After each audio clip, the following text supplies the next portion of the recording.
kita tahu Pak Harto sangat gemar dengan wayang dan lain-lain gitu.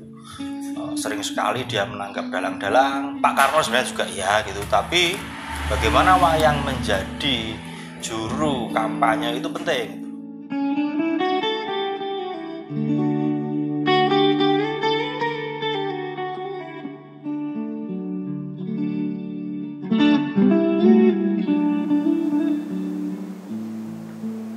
Ya memang kalau kita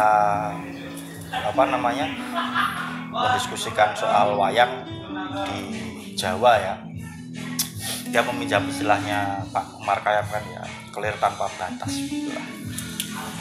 Dinamika wayang di Jawa memang kita harus mengambil titik tolak awal mungkin ya dari referensi beberapa buku itu. Di masa Joyoboyo memang sudah menggunakan medium semacam daun lontar untuk membuat wayang lah seperti itu.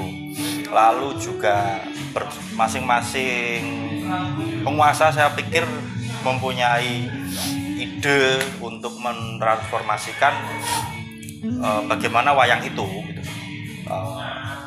Semisal agak seperti yang kita kenal sekarang, wayang Purwo menggunakan kulit kerbau itu juga sudah kabarnya ya dari beberapa referensi memang terjadi di masa Kalijogo, di masa Sunan lah, di masa wali-wali seperti itu. Mereka sudah memakai gapit, sudah memakai kulit kerbau, dan secara bentuk wajah atau mungkin tubuh seperti itu memang sudah dibedakan karena ya ada beberapa sumber atau ayat saya kurang paham yang memang dilarang kan melukis menyerupai manusia seperti itu, makanya bentuklah seperti saat ini gitu. Terus juga bagaimana adanya sebuah wondo yaitu ekspresi.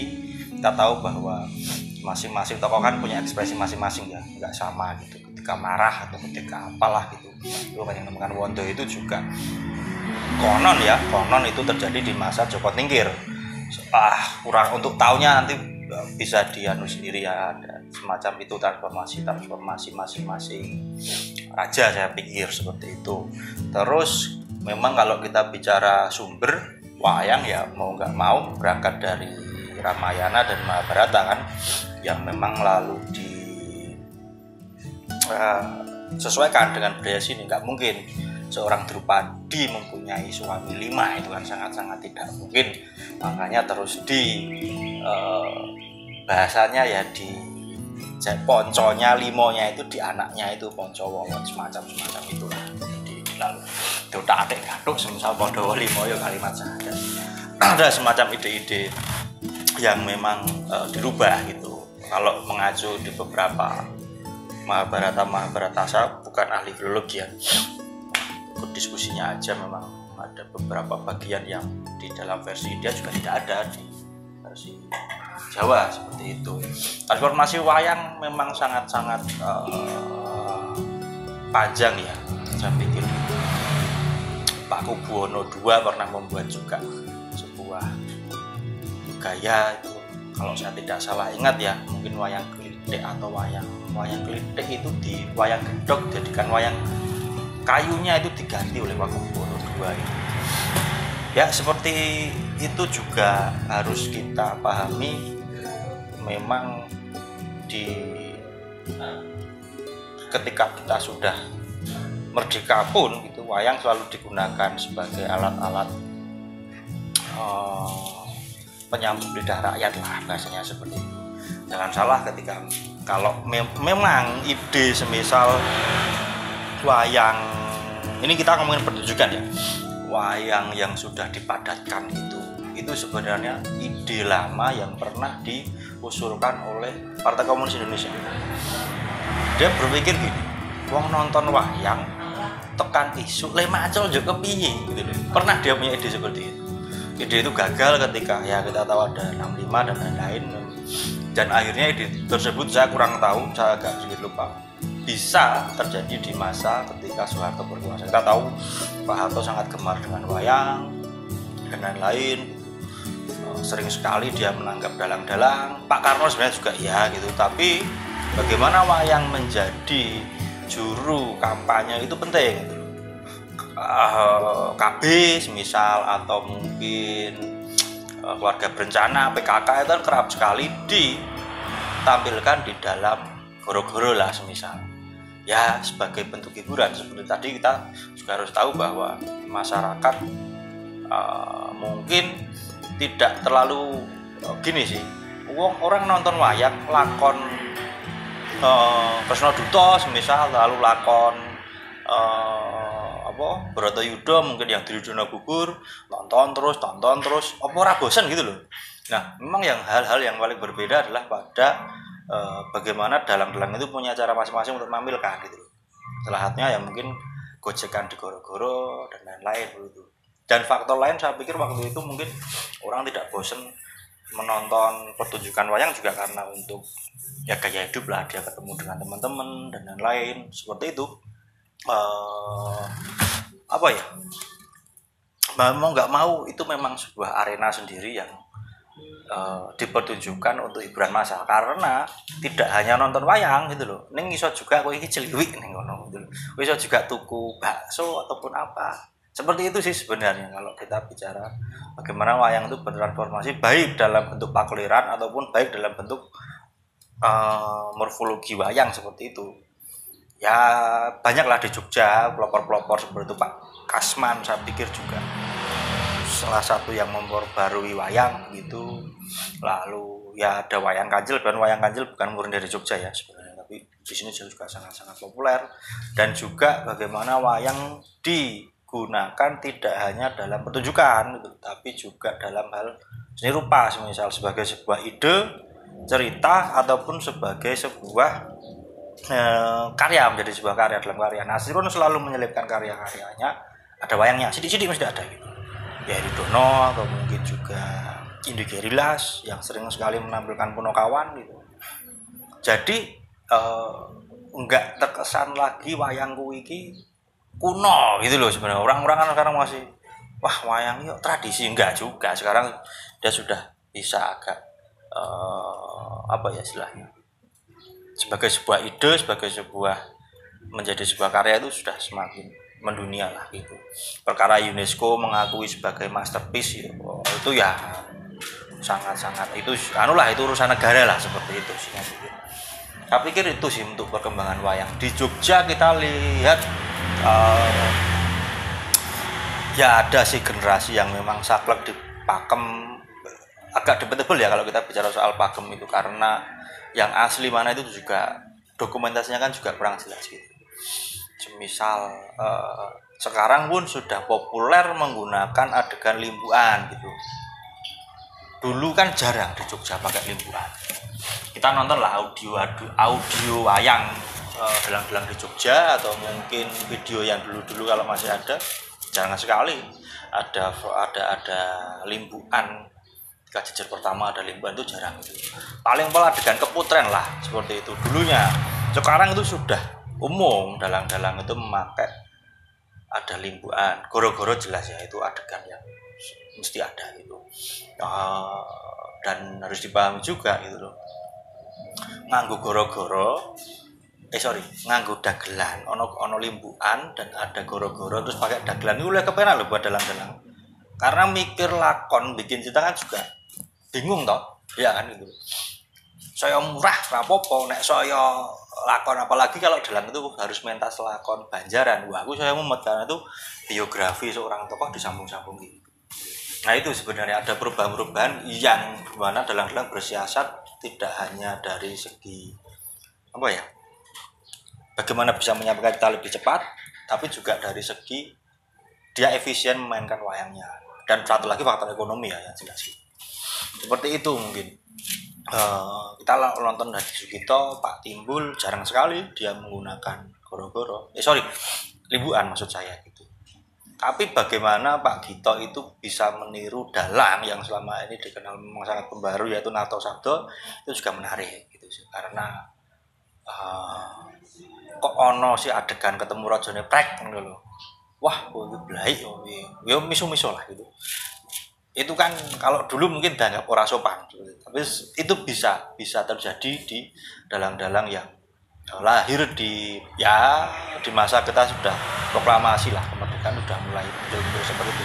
Tapi ada juga dalang yang memang saklek gitu loh, pakem, patronnya keraton, masing-masing keraton dan lain-lain, itu memang ada juga.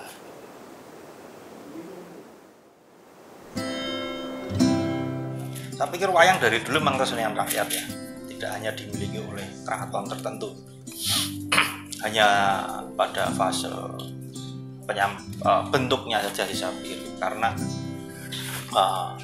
kalau itu murni dimiliki oleh keraton saya pikir juga enggak juga sebenarnya. Jadi pertunjukan wayang kulit sih kalau bagi saya umum terjadi di mana-mana, hanya bentuknya saja yang berbeda, bentuk dan juga versi lakon. Saya pikir ada di perbedaannya, ada di situ sih. Untuk kita kalau ngomongin keraton paling besar kan Jogja dan Solo ya, Mangkunegaran, Pakualaman juga seperti itu. Kalau dia bisa keluar ke masyarakat sih, kalau wayang kulit saya pikir dari dulu sudah hidup di luar tembok keraton, kecuali wayang wong. Wayang wong memang eksklusif pada masa itu sih, karena ya seni tari ya, ketok iki kok koyo agung sekali gitu. Itu penciptaan yang raja-raja itu perlu suatu masterpiece. Kalau dulu ada candi ya, pada masa-masa setelah Mataram Islam saya pikir ya sastra dan juga ya sastra terus babat lah semacam itu, atau mungkin ya tadi kayak wayang, itu suatu peninggalan yang kan terus ya dibandingkan dengan kita bandingkan dengan candi lah semacam itu. Saya itu sih.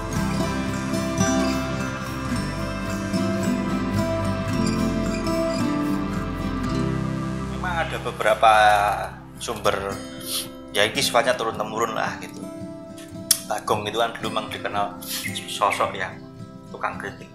Memang dia ditampilkan di wayang itu suka mengkritik pemerintah kolonial dan lain-lain lah dan sebagainya, mengkritik Amang. Ya ada dulu namanya dalang lah, kita tahu salah satu cerita sosok dalang yang terkenal kan namanya Panjang Mas, yang konon kalau keturunan Panjang Mas ya dalang-dalang kan ada kabarnya kalau dia memainkan wayang itu selalu mengkritik raja pada masa itu, seperti itu. Ada juga versi yang lain juga ada.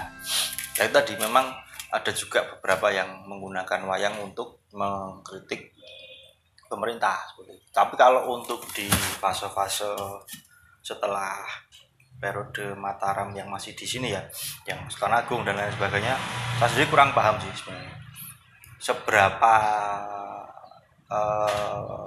banyak yang itu digunakan sebagai sarana kritik seperti itu. Wayang Purwo ya, wayang Purwo sih. Cuman kalau kita bicara dalam hal sastra ataupun apa, adalah semacam kritikan-kritikan untuk masing-masing penguasa dengan bahasa yang peyoratif sebenarnya. Itu sih seperti kalau langsung tek itu kok kayaknya kok agak sedikit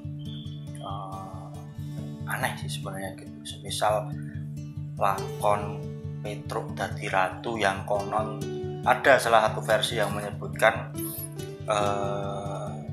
almarhum R.M. Sudarsono dalam bukunya itu diciptakan di masa H.B. 5 sebagai bentuk kritik terhadap pemerintah kolonial Belanda. Mungkin cerita tutur meyakini hal itu. Pak Darsono punya darah keraton ya, tapi kok agak nggak logis gitu loh, masih kecil ya, belum gede gitu kok wani.